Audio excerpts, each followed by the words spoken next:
The following program was provided by an independent producer solely responsible for its content. The opinions expressed do not necessarily represent the views of this station, its staff, board of directors, or underwriters. Hello, I'm Carl Seidel, host of The People's View, sponsored by the Nashua City Republican Committee. And if you want, we meet at the Crown Plaza the second Thursday of every month. And if you want to find out more information, you can go to our website at nashuagop.org. Welcome to The People's View.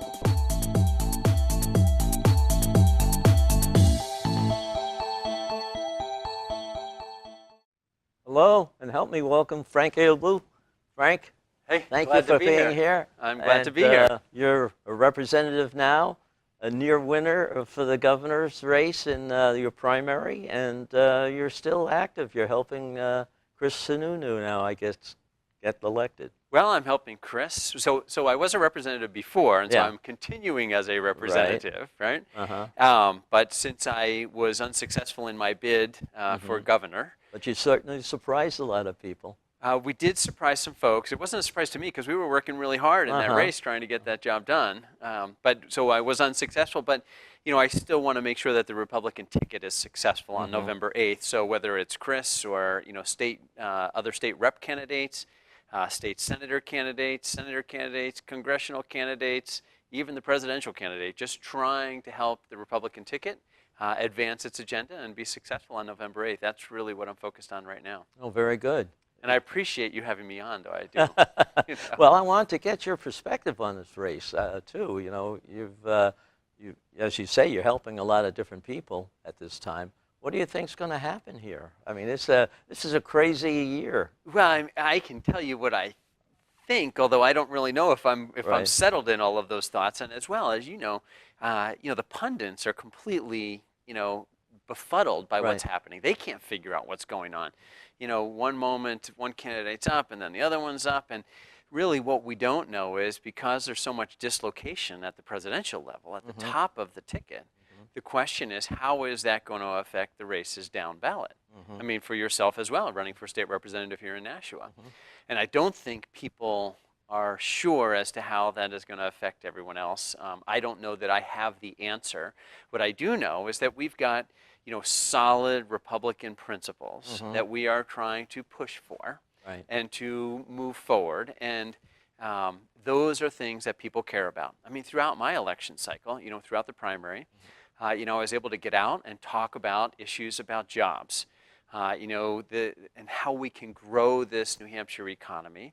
I mean, we've talked about, needing to help the schools and make sure that the kids are getting the right skills that they need, or it's, the highest healthcare costs in the country, and what are we going to do to get the cost of healthcare down so it's, healthcare is accessible to families. But we also need to know that the high cost of healthcare makes it difficult to get the economy growing, because it makes it really hard for a company to hire someone for more than 30 hours in a week, because then they have to drag along all this excess, benefit cost, mostly in the form of the healthcare costs.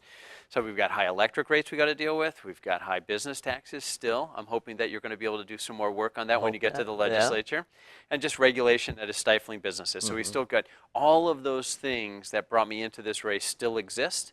And so as I'm going around helping to get these other candidates elected, I'm bringing that same message with me.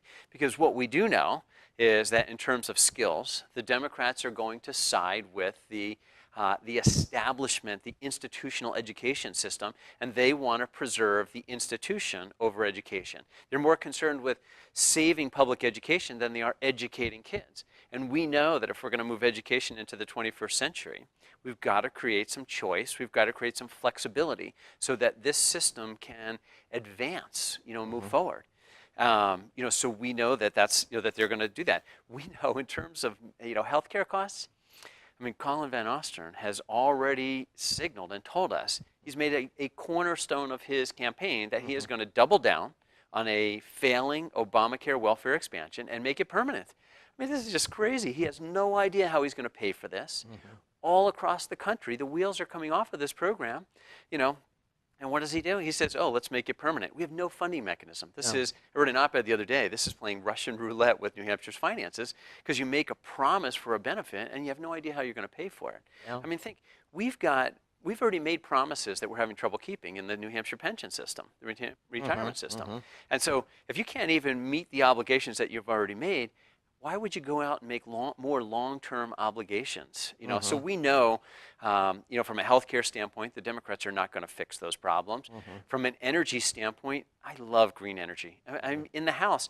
I was a champion through one of our bills we had that preserved solar energy in the state and kept that industry going. So I like it, but they're trying to make this the cornerstone of electricity. And you know, factories and businesses, on that. they need a lot more power than that. Exactly. What do you suppose the chances are we're going to get a tax cut proposed by a Democrat governor, a business tax cut?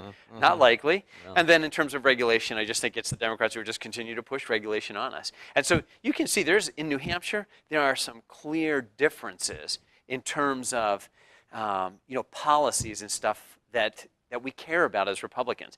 And these same things, these differences, I thought were really manifest as well on the national stage. Oh, definitely. You know, when we look at the debate that just took place on Sunday, I was thinking about it, and there are clear differences in choices. Now, nobody is happy with what, you know, Donald Trump said. Those were just abhorrent words, and they should not have been said. And I don't share then, you know, if that reflects Donald Trump, I don't share a lot of values with Donald Trump, but I share concerns for my country.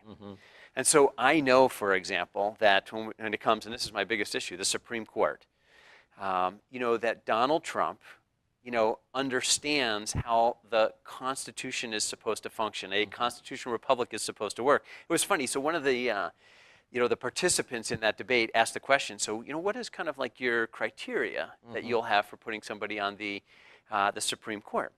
And Hillary Clinton went on well beyond her 2 minutes that was allotted, and she told us, well, somebody with real life experience, somebody who, you know, all these different kind of goofy criteria, quite frankly. And then she went on and she had a bunch of litmus tests. Somebody who will overturn Citizens United, who will support Roe v. Wade, who will support marriage equality, who will support voting rights laws, you know, who will make sure that the corporations don't get a good seat at the table and the wealthy don't have. Well, those have nothing to do with the Supreme Court justices. Right. I mean, imagine this is I just recently wrote about this in an op-ed. So we're in the World Series, right? I mean, you know, when you have a World Series, you want the umpire, you know, to be competent. You want them to know the rules of the game and to be impartial. Right. But Hillary Clinton just told us that what she wants She's going to pick the is winners. an impartial judge, not an impartial judge, a judge with bias who says, who picks the winners. Exactly. You know, let's have a judge in there who's going to, you know, skew the game in my direction. Right. And that's not how it works. But Donald Trump came up with a good answer, I thought. You know, he basically said very simply, he said, I want someone who respects the Constitution, and that I think that this is important. And I agree with him that we want somebody in the judiciary who is going to respect the Constitution. It's a separate part of our... It is a third branch of, Right. it does not work for the executive branch. You know, the justices of the Supreme Court do not work for the president. And so I think, you know, candidate Clinton doesn't really understand how our constitutional republic is supposed to work. So there's one example where you can see like a big amount of difference. But I mean, it goes on. I mean, think about borders. You know, we know that Donald Trump has made as a cornerstone to his campaign, I'm going to build a wall. I'm going to protect the sovereignty of the nation, which I think is a very important thing. You know, whereas Hillary Clinton has kind of this open border concept that's been known to us now, where she thinks we should be like the EU.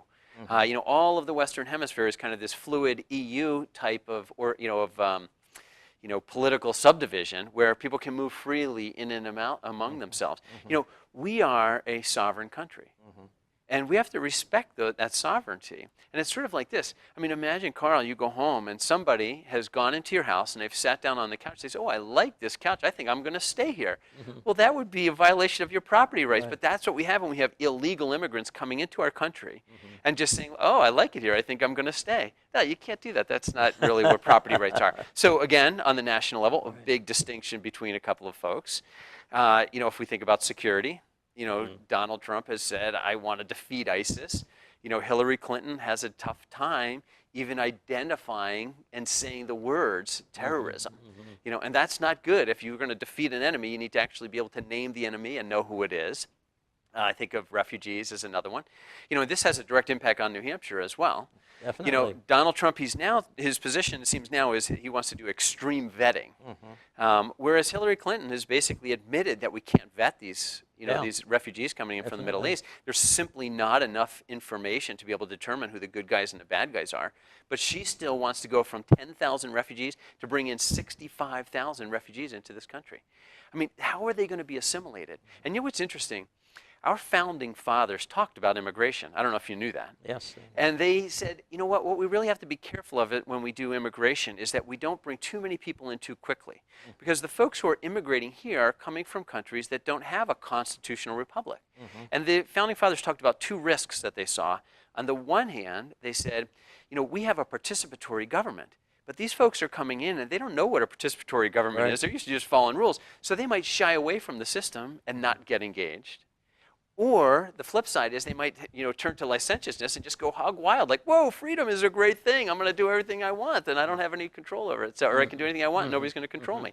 And so, what we have to do is we have to recognize that you have to measure immigration in quantities so that people can assimilate into the American dream and they can live it. I think they have to have programs that help them assimilate, too.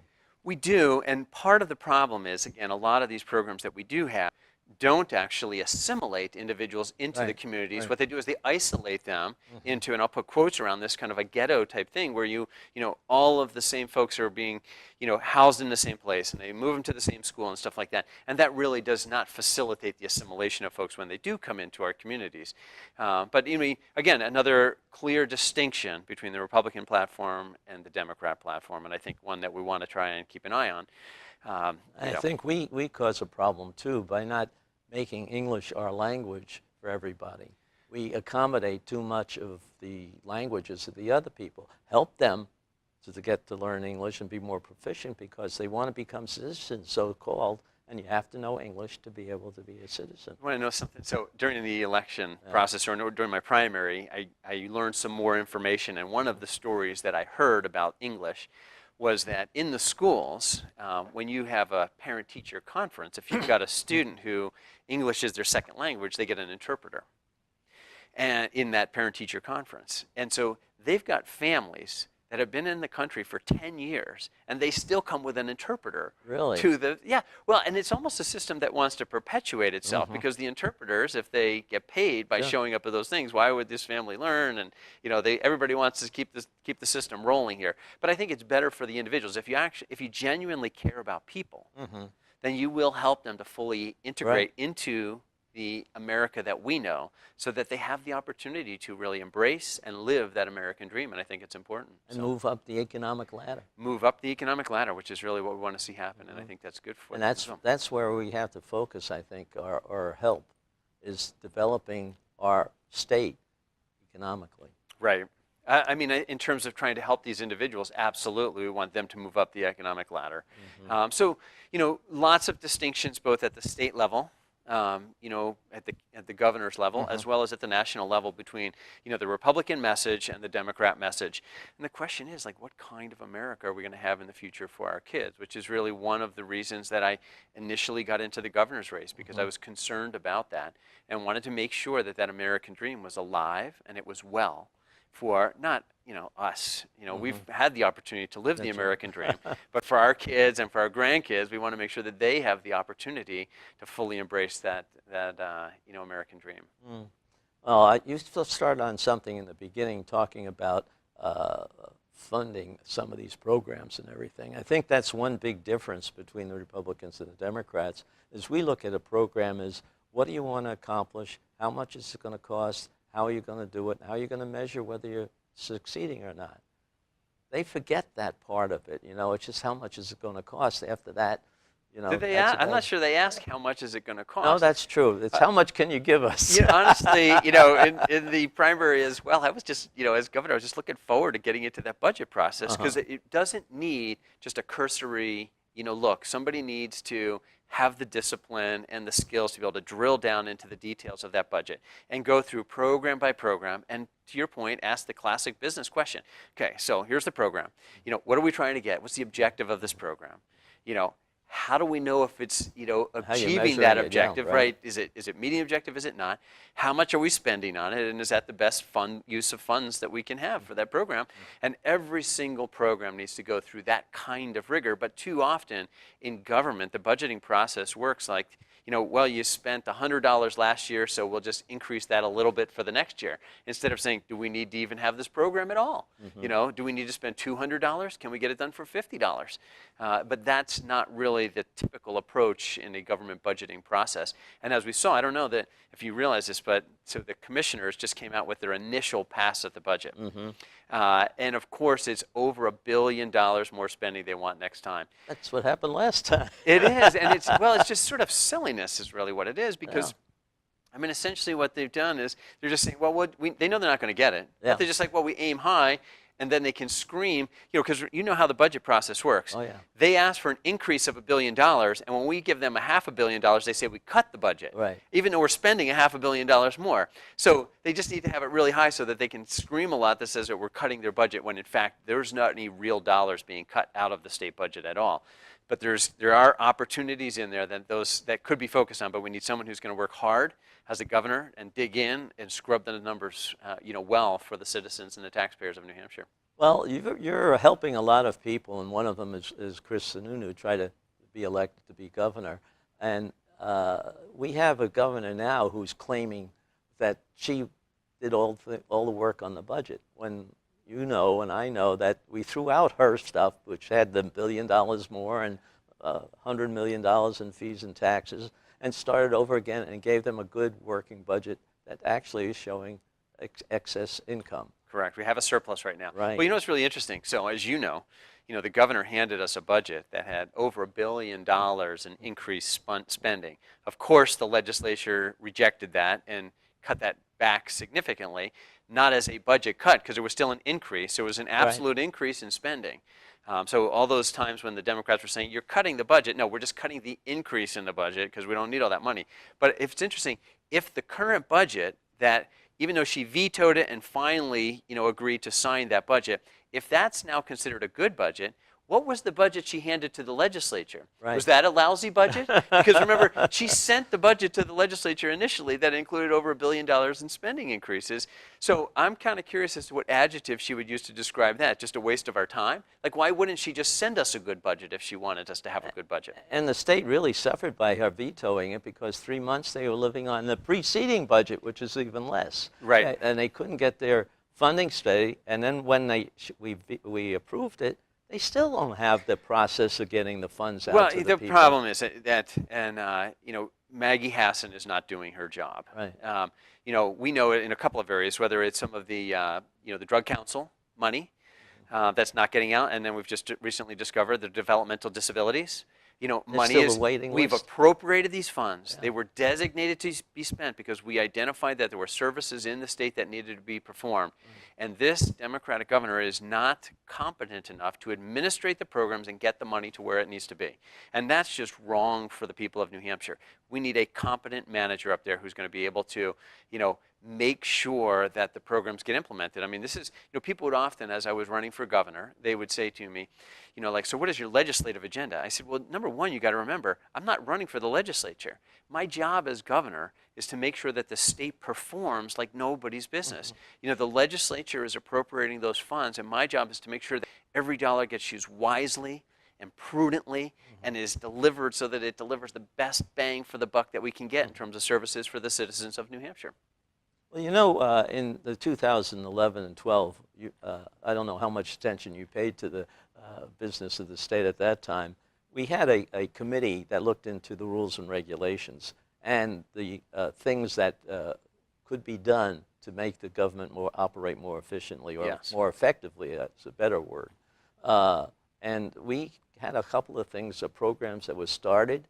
We were going to have a single place to go if you wanted to start a business or wanted to expand a business, Yeah. where you get all the rules and regulations done.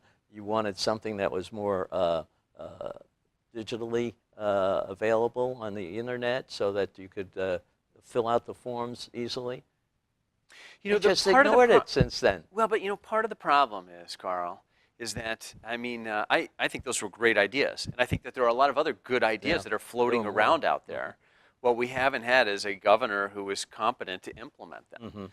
You need somebody who knows how to actually make progress on this stuff and get stuff done and implement that. Generally, I find even in the business world, in angel investing, there's not a dearth of good ideas for businesses. That's What right. there is the people who can actually execute those ideas to actually turn it into a solid business. And I'm sure you've had the same experience. Definitely. There's all these great armchair entrepreneurs who sit around and they have great ideas, but if you stay in, if you're just an armchair entrepreneur and nothing happens, it doesn't do anything. Well, you think that things can get better? Yeah, I'm confident that they have the opportunity to get better. I am hoping that we're able to hold the Senate. I'm hoping that we're able to hold the House here in New Hampshire, get a Republican governor elected, who will, and so Chris and I didn't agree on everything in the, throughout that race, but I know that he will implement a lot of policies that will help the state to move forward, and so I'm excited about that. And so I think that that's why I'm, engaged in the process of fighting for those outcomes, really. Well, that's one reason we're having these little interviews, because I hope that we can get more information out to the public. Right. And more of the candidates use these interviews in helping the voters know more about the candidate. Well, it's really important that the voters do pay attention. This is, and I'm sure that it is, that they say this every single election, that this is an important election. But it really is, guys. This is an important election cycle. And we need you to engage. We need you to inform yourself on the issues, to understand the implications of the policies that are being put forth, be able to sort out what is just hyperbole or where politicians are just telling you what they think you want to hear and not willing to do it, and what are the real solutions that are going to help the state move forward for everybody in New Hampshire. And I think that that's important, and I appreciate that the citizenry of New Hampshire, the voters of New Hampshire, recognize the important responsibility that they have and are willing to engage. I think I'd add one more thing to that. Get our voters out. All the people should be voting. Don't allow some of the things that are friction. going on, the friction or whatever you want, and I can't vote for that person, I'm going to stay home. That type of solution is not going to help the state. Right. That type of solution is not going to help the state. And then just go back to the differences that I just drew, whether it's at the state level, the difference is between Colin and Chris, or at the national level, the differences between, Kelly and Maggie, or the differences between, Donald Trump and Hillary Clinton.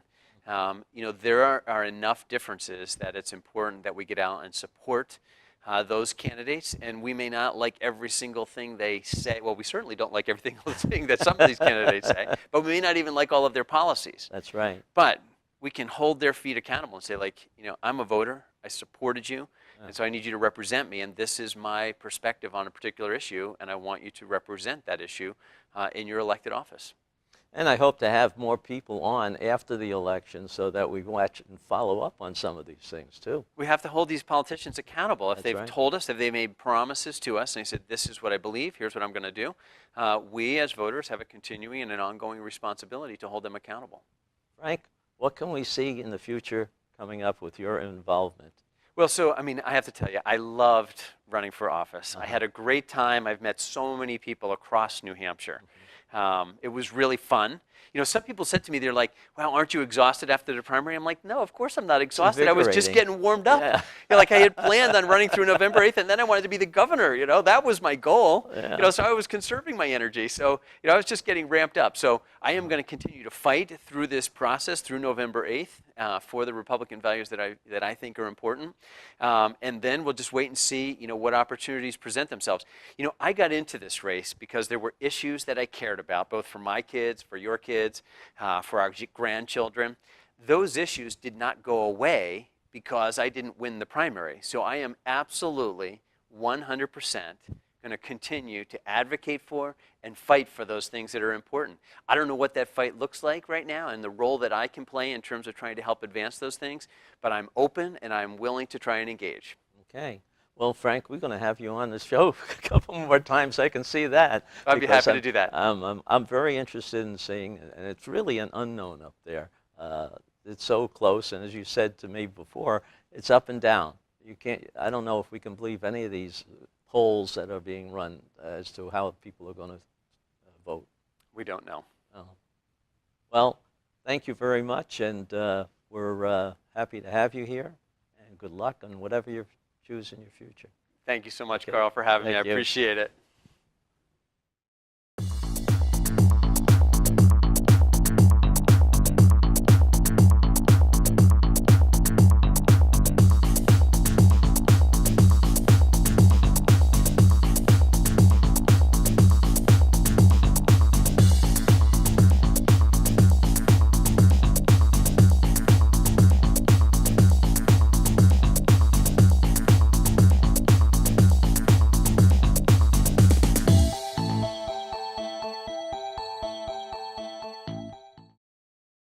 The preceding program was provided by an independent producer solely responsible for its content.